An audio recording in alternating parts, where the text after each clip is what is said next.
It's a symbol of how divided these two societies have become. The separation barrier between Israel and Palestinian land cuts into the occupied West Bank.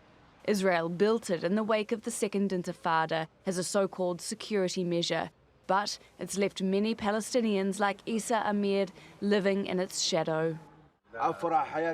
It restricted our movement. We used to move freely, but now we're in an area with restrictions. Dr. Mahdi Abdulhadi says the Second Intifada grew out of frustration over the collapse of the peace process in 2000. Failure of Camp David, the struggle for power between Barak and Sharon, and the idea of Sharon telling the world, I want to share it by force, Al-Aqsa Mosque. And he provoked the whole world, especially the Palestinians, by entering the site with 3,000 soldiers. What followed had a dramatic effect on Israel-Palestine relations. Unlike the First Intifada, Palestinian tactics now focused on suicide bombings, rocket attacks and sniper fire, which Israel met with even deadlier force. The conflict ended in 2005, but not before more than 3,000 Palestinians were killed. At first, Ibrahim Mahmoud Balusha didn't believe his son had been hit by Israeli shelling until he found him in hospital.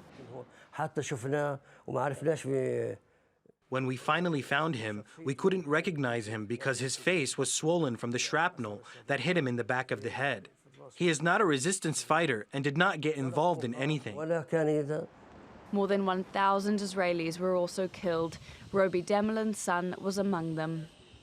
When the army came to tell me that David had been killed by a Palestinian sniper, the first thing I said, I don't remember this, but this is what I'm told, is you may not kill anybody in the name of my child. One Palestinian killed my child, not the whole Palestinian nation.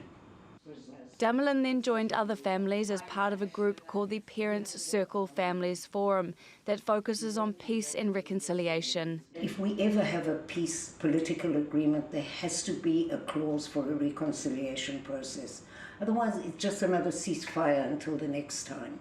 She hopes speaking on the same stage as Palestinian mothers will serve as a powerful voice for peace, especially as tensions over Al-Aqsa Mosque grow, threatening to become a flashpoint once again and drive the two sides even further apart. Caitlin McGee, TRT World, occupied East Jerusalem.